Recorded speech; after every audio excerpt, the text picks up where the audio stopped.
subscribe gratis. Sobat Kristus yang diberkati, Shalom. Kita akan membaca dan merenungkan bagian firman Tuhan dari kitab Yudas pasal 1 ayat 17 sampai 23. Mari berdoa. Tuhan Yesus, perkenankanlah kiranya kami untuk membaca dan merenungkan firman-Mu, maka biarlah Roh Kudus Tuhan yang akan menyatakannya bagi kami semua. Demi Kristus Yesus Tuhan kami memohon. Amin. Yudas pasal 1 ayat 17 hingga ayat 23, dan memang kitab Yudas hanya terdiri dari satu pasal saja. Nasihat-nasihat untuk meneguhkan iman. Tetapi kamu, saudara-saudaraku yang kekasih, ingatlah akan apa yang dahulu telah dikatakan kepada kamu oleh rasul-rasul Tuhan kita, Yesus Kristus. Sebab mereka telah mengatakan kepada kamu, menjelang akhir zaman akan tampil pengejek-pengejek yang akan hidup menuruti hawa nafsu kefasikan mereka. Mereka adalah pemecah belah yang dikuasai hanya oleh keinginan-keinginan dunia ini dan yang hidup tanpa Roh Kudus. Akan tetapi kamu, saudara-saudaraku yang kekasih, bangunlah dirimu sendiri di atas dasar imanmu yang paling suci, dan berdoalah dalam Roh Kudus. Peliharalah dirimu demikian dalam kasih Allah, sambil menantikan rahmat Tuhan kita, Yesus Kristus, untuk hidup yang kekal. Tunjukkanlah belas kasihan kepada mereka yang ragu-ragu, selamatkanlah mereka dengan jalan merampas mereka dari api. Tetapi tunjukkanlah belas kasihan yang disertai ketakutan kepada orang-orang lain juga, dan bencilah pakaian mereka yang dicemarkan oleh keinginan-keinginan dosa. Terpujilah Kristus untuk firman-Nya.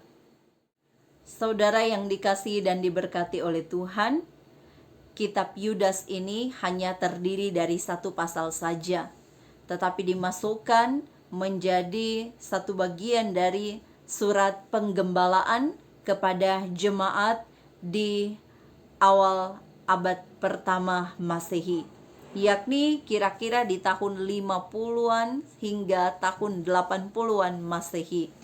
Dalam pasal 1 ayat 1, penulis memperkenalkan dirinya sebagai seorang yang bernama Yudas, hamba Yesus Kristus, saudara Yakobus. Kita tidak bisa mengatakan bahwa Yudas ini adalah murid Yesus yang mengkhianati Yesus, karena nama Yudas adalah nama yang sangat umum di masa itu. Dalam Matius pasal 13 ayat 55, ada juga yang menyebut bahwa Yesus memiliki seorang saudara yang bernama Yudas, yang juga adalah saudara dari Yakobus. Nah, kemungkinan dia inilah yang menuliskan kitab surat Yudas ini. Saudara-saudara yang dikasihi dalam Yesus Kristus, kalau kita mau lihat dalam pasal 1 ayat 1 juga, kita bisa membaca bahwa surat ini ditujukan kepada mereka yang terpanggil, yang dikasihi dalam Allah Bapa, dan yang dipelihara untuk Yesus Kristus.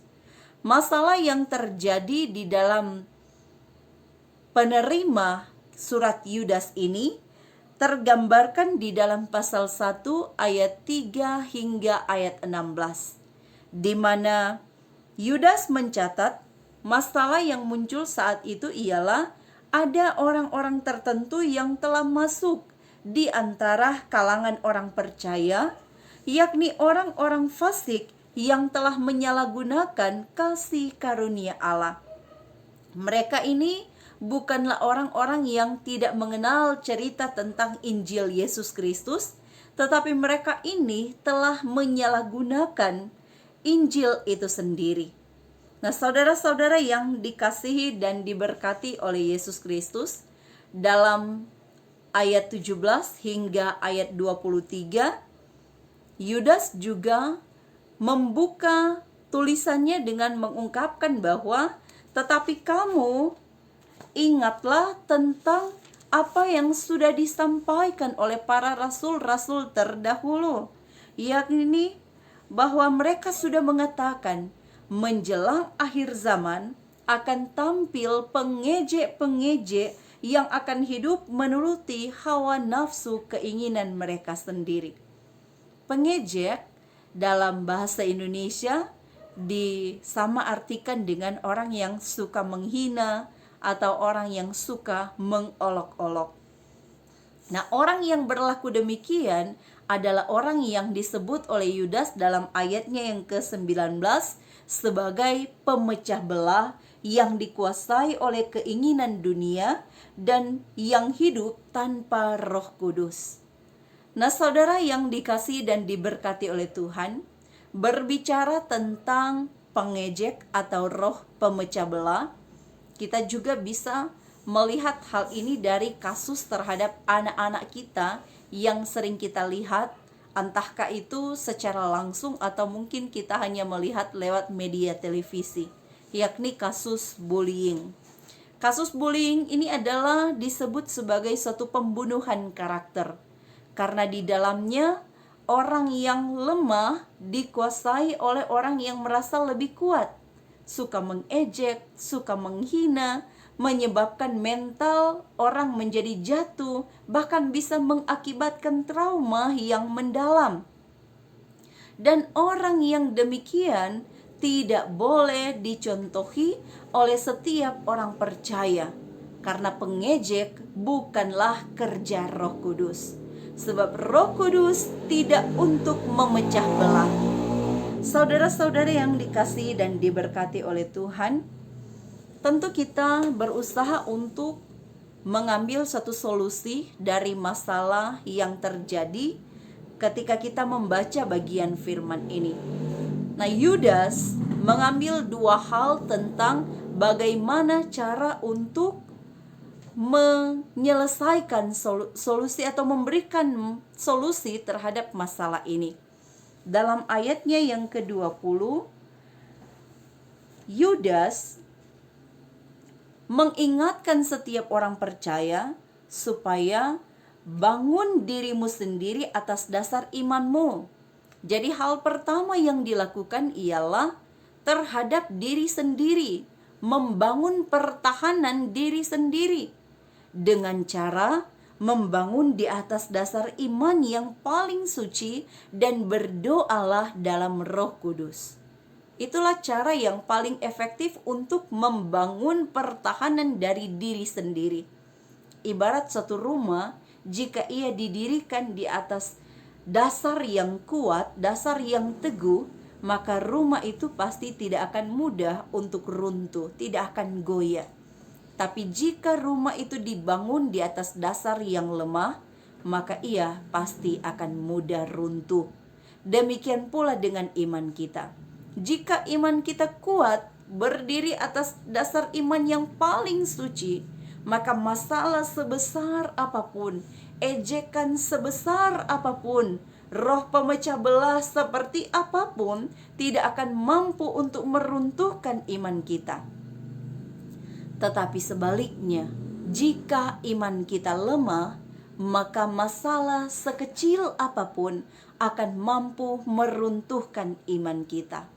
Karena itu, iman dan doa adalah satu senjata yang paling ampuh untuk menghadapi segala situasi yang kita alami. Bahkan dalam ayatnya yang ke-21 mengingatkan bentuk pertahanan yang juga harus kita ingat dan yang harus kita lakukan ialah peliharalah dirimu dalam kasih Allah sambil menantikan rahmat Tuhan Yesus Kristus.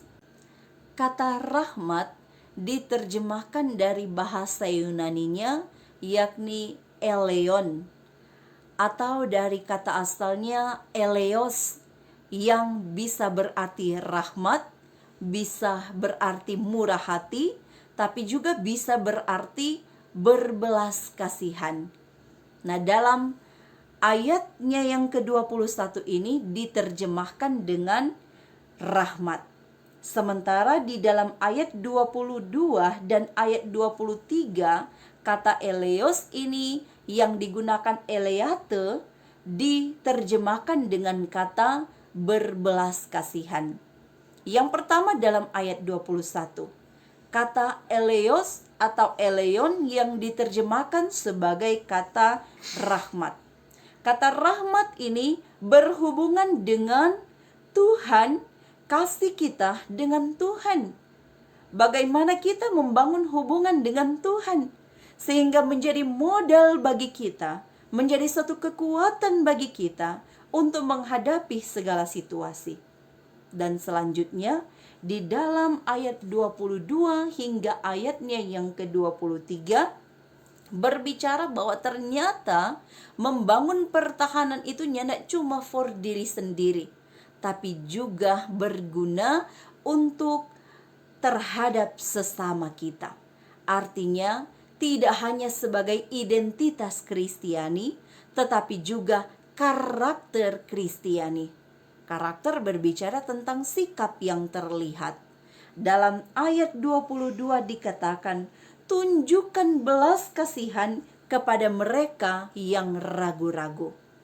Belas kasihan kepada mereka yang ragu-ragu. Berbelas kasihan kepada mereka yang ragu-ragu. Ragu-ragu diterjemahkan dari kata diakrinomenus, dari asal kata diakrino yang juga diterjemahkan sebagai menghakimi atau mendebat, yang menunjukkan bahwa tunjukkanlah belas kasihan kepada orang yang masih berdebat dengan engkau, yang masih menghakimi dengan engkau, atau bisa dikatakan mungkin orang ini masih berselisih paham dengan engkau. Tunjukkanlah belas kasihan kepada mereka. Semakin menjadikan kita pribadi yang mengenal bagaimana cara mengambil solusi ketika ada masalah yang terjadi. Kita tidak diingatkan untuk menghakimi perbuatan orang, tetapi justru kita diingatkan untuk berbelas kasihan kepada mereka yang berselisih paham dengan kita atau juga yang masih ragu-ragu.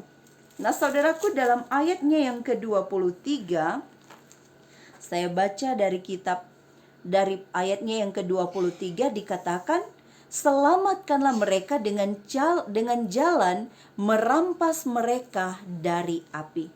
Nah, kalau kita lihat dari ayatnya yang ke-23 dari kitab bahasa Yunani, disebut merampas diterjemahkan dari kata haprazontes. Yang diterjemahkan dengan kata merampas, yang bisa juga diartikan dengan mengambil dengan paksa, dengan cepat-cepat. Mengapa? Karena ternyata kalau kita lihat mereka yang disebut dari api adalah simbol dari penghukuman. Maka itu berarti orang percaya yang hidup dalam kasih Allah harus bersegera menyelamatkan, cepat-cepat menyelamatkan mereka yang dari penghukuman. Karena sikap kejahatan mereka, karena dosa yang mereka lakukan. Orang percaya yang hidup dalam kasih Allah tidak boleh membiarkan mereka terus-menerus hidup dalam penghukuman. Tetapi selagi ada kesempatan, selamatkanlah mereka yang hidup dalam penghukuman. Dan bagian yang terakhir, Yudas mengingatkan, tunjukkanlah belas kasihan yang disertai ketakutan kepada orang-orang lain juga, bencilah pakaian mereka yang dicemarkan oleh keinginan dosa. Kata ketakutan ini diterjemahkan dari bahasa Yunaninya yakni phobos. Kata phobos ini diartikan sebagai ketakutan. Tetapi dalam terjemahan lainnya disebut sebagai segan atau hormat.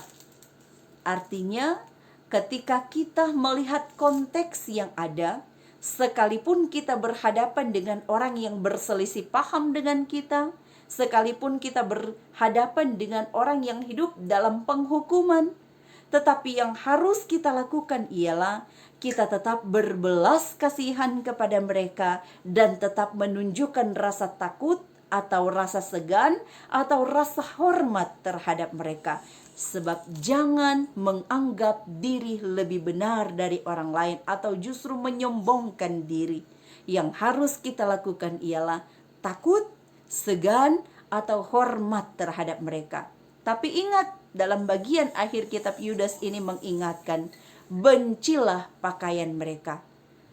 Kita tidak bisa langsung mengatakan bahwa pakaian yang dimaksudkan adalah apa yang melekat di tubuh kita untuk menutupi tubuh kita, baju kita.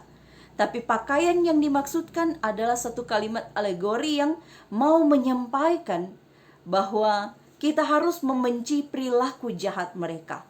Segala tindakan jahat yang mereka lakukan, hal itulah yang harus dibenci. Tapi orangnya tidak boleh kita benci, tidak boleh kita musuhi. Yang harus kita musuhi adalah sikap buruk yang dilakukan oleh orang tersebut. Tetapi kepada orang yang berlaku jahat, kita harus berbelas kasihan. Nah, saudaraku, ini adalah satu hal yang menarik bagi kehidupan kita, apalagi di masa pandemi ini.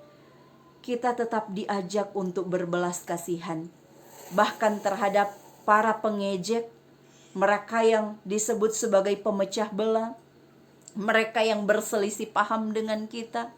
Kepada kita sebagai orang percaya, diajak untuk selalu berbelas kasihan kepada mereka. Hal ini mau mengajak kepada kita supaya sebagai orang percaya, jangan sampai kita menjadi orang yang pemecah belah dalam keluarga, pemecah belah dalam persekutuan, pemecah belah dalam lingkungan masyarakat. Tapi marilah kita jadi sebagai orang-orang yang mau berbelas kasihan terhadap orang-orang yang hidup dalam ketidakbenaran di hadapan Tuhan. Dan jangan sekali-kali menganggap diri kita benar. Tuhan Yesus kiranya menolong kita semua untuk dapat melakukan perkataan firman-Nya yang suci dan mulia. Amin. Mari berdoa. Terima kasih Tuhan, kami sudah boleh belajar bagian dari firman-Mu. Tolonglah kami untuk dapat mengaplikasikannya dalam sikap hidup kami yang nyata. Maka kiranya kasih karunia dan damai sejahtera Allah akan memberkati umat-Nya di dalam Kristus Yesus dan Roh Kudus. Amin.